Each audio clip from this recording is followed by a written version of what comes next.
Oke, assalamualaikum warahmatullahi wabarakatuh. Perkenalkan, saya Anggi Siswono dari Prodi Teknik Komputer akan menjelaskan proyek UTS saya, yaitu proyek komputer dan masyarakat. Di sini ada sedikit tentang saya. Terus ini judul dari materi saya, yaitu keamanan cyber dan serangan negara. Peran negara dalam serangan cyber dan keamanan nasional merupakan topik yang penting dalam konteks modern karena meningkatnya kompleksitas ancaman cyber terhadap infrastruktur kritis, ekonomi, dan kestabilan politik suatu negara, dan mencakup berbagai aspek mulai dari strategi negara dalam melakukan serangan cyber hingga upaya perlindungan dan respon terhadap serangan tersebut. Lalu apa peran-peran dalam serangan cyber pelaksanaan? Yang pertama adalah serangan cyber oleh negara. Negara dapat menggunakan serangan cyber sebagai alat kebijakan luar negeri untuk mencapai berbagai tujuan strategis. Ini bisa mencakup spionase untuk mengumpulkan intelijen militer dan politik, sabotase terhadap infrastruktur negara lain, atau mempengaruhi opini publik dalam negeri dan luar negeri. Serangan cyber juga dapat digunakan sebagai sarana untuk membalas serangan cyber sebelumnya atau sebagai bagian dari strategi konflik lebih luas antar negara-negara. Selanjutnya ada dukungan dan koordinasi dari pemerintah. Serangan cyber yang dilakukan oleh negara sering kali melibatkan koordinasi antara badan intelijen, militer, dan lembaga pemerintah lainnya. Ini mencerminkan pendekatan yang terkoordinasi untuk menggunakan teknologi cyber sebagai alat untuk mencapai kepentingan nasional.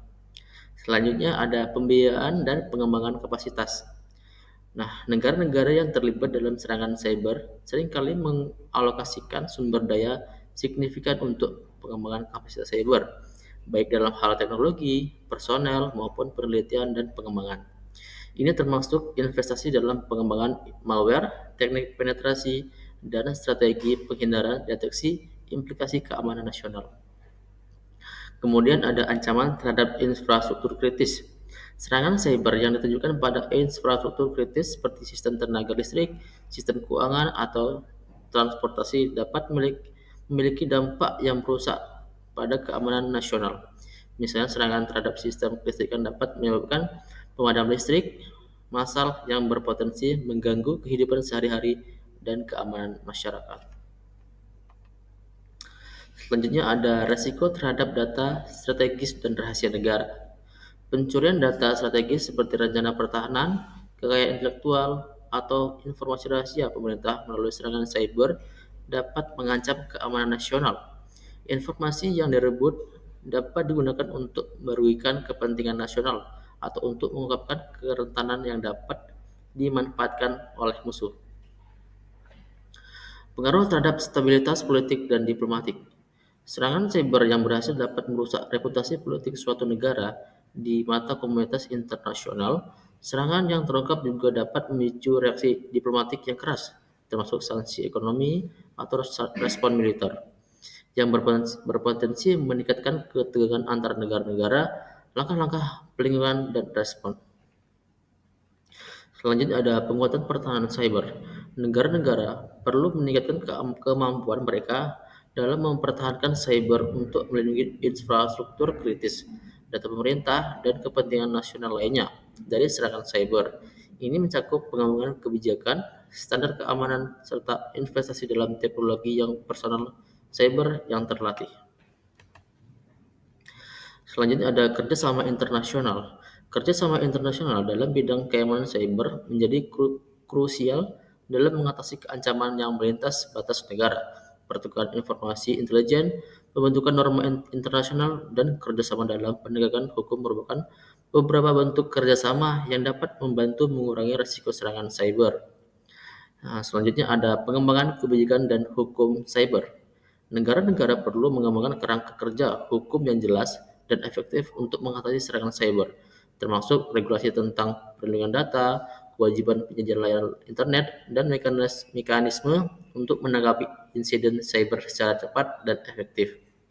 Nah, di sini ada contoh kasus dan pembelajarannya, yaitu Kita ambil dari serangan Rusia terhadap Ukraina. Serangan cyber yang dilakukan oleh Rusia selama konflik dengan Ukraina mencakup pemutusan layanan listrik dan serangan terhadap sistem infrastruktur kritis lainnya. Hal ini menunjukkan bagaimana serangan cyber dapat digunakan sebagai alat dan konflik militer dan politik negara. Yang kedua adalah serangan China terhadap Amerika Serikat.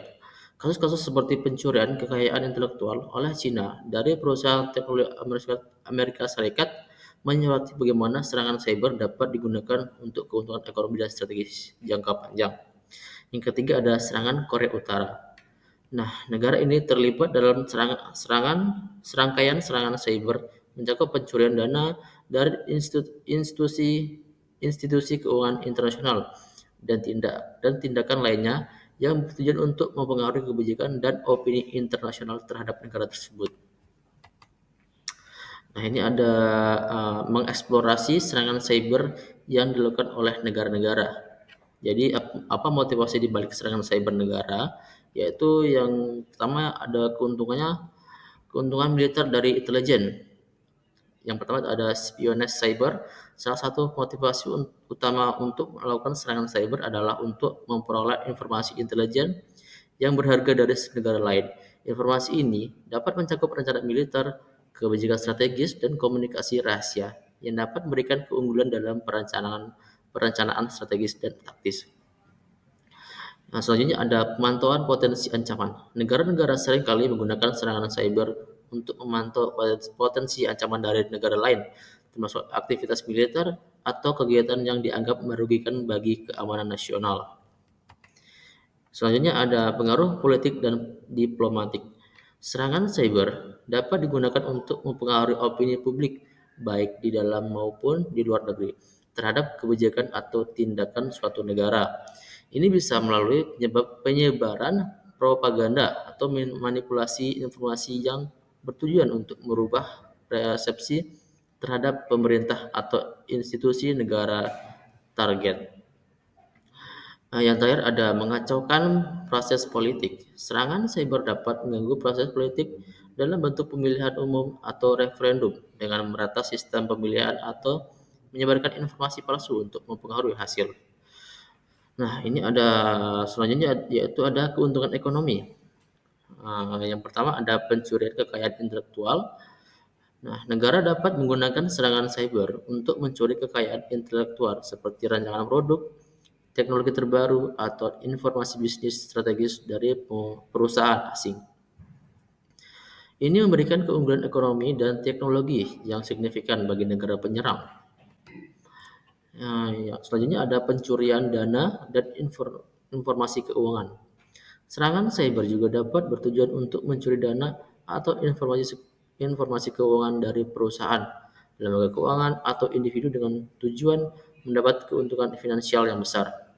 Implikasi politik dan ekonomi dari serangan cyber negara. Selanjutnya ada implikasi politik. Serangan cyber negara dapat menyebabkan ketegangan diplomatik yang signifikan antara negara-negara yang terlibat. Hal ini terutama berlaku jika serangan tersebut dianggap sebagai tindakan agresi atau pelanggaran kedaulatan negara. Reaksi politik terhadap serangan cyber dapat mencakup sanksi diplomatik atau ekonomi, retaliasi dalam bentuk serangan balasan atau bahkan eskalasi konflik yang besar. Selanjutnya ada implikasi ekonomi. Serangan cyber yang berhasil dapat menyebabkan kerugian ekonomi yang signifikan bagi negara tersebut, terutama jika serangan tersebut mengganggu infrastruktur kritis atau mencuri informasi keuangan. Ini dapat mengganggu stabilisasi ekonomis dan kepercayaan investor di pasar global. Negara penyerang juga dapat mengalami dampak ekonomi yang tidak diharapkan jika reaksi internasional mengarah pada sanksi dan penarikan investasi dari pasar global. Selanjutnya ada implikasi keamanan nasional. Serangan cyber yang mengancam infrastruktur kritis seperti energi, transportasi, atau keuangan dapat membahayakan keamanan nasional suatu negara. Hal ini bisa mengakibatkan gangguan masyarakat yang luas, kerugian finansial yang besar, atau bahkan ancaman terhadap nyawa dan kesejahteraan warganya. Keamanan nasional dapat terancam jika serangan cyber berhasil meretas sistem keamanan nasional dapat terancam jika seorang cyber berhasil meretas bagi operasi yang pengambilan keputusan strategi negara. Selanjutnya yaitu ada contoh serangan cyber oleh negara atau kelompok yang didukung oleh negara. Yang pertama, contohnya yaitu serangan Rusia terhadap Ukraina. Selama konflik dengan Ukraina, Rusia dilaporkan melakukan serangan cyber yang mencakup pemutusan layanan listrik dan serangan terhadap infrastruktur kritis lainnya.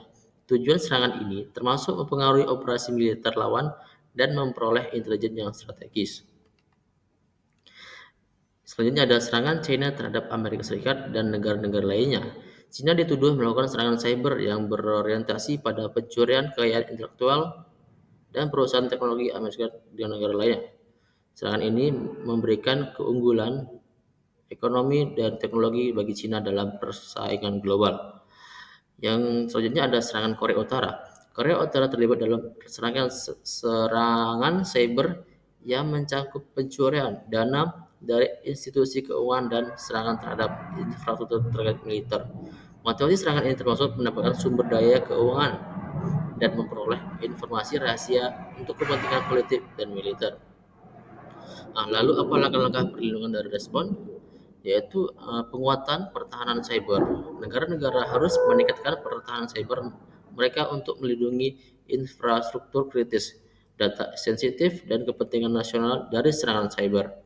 Ini mencakup investasi dalam teknologi keamanan yang canggih, pelatih personel cyber, serta pengembangan kebijakan dan regulasi efektif. Yang kedua ada kerjasama internasional.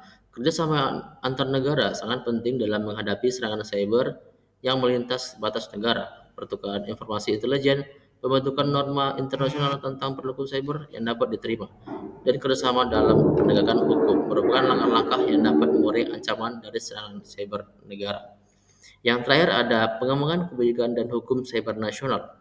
Negara-negara perlu mengembangkan kerangka kerja hukum yang kuat untuk mengatasi serangan cyber, termasuk regulasi tentang perlindungan data pribadi, kewajiban perusahaan terkait keamanan cyber, serta mekanisme untuk respon tepat terhadap insiden cyber.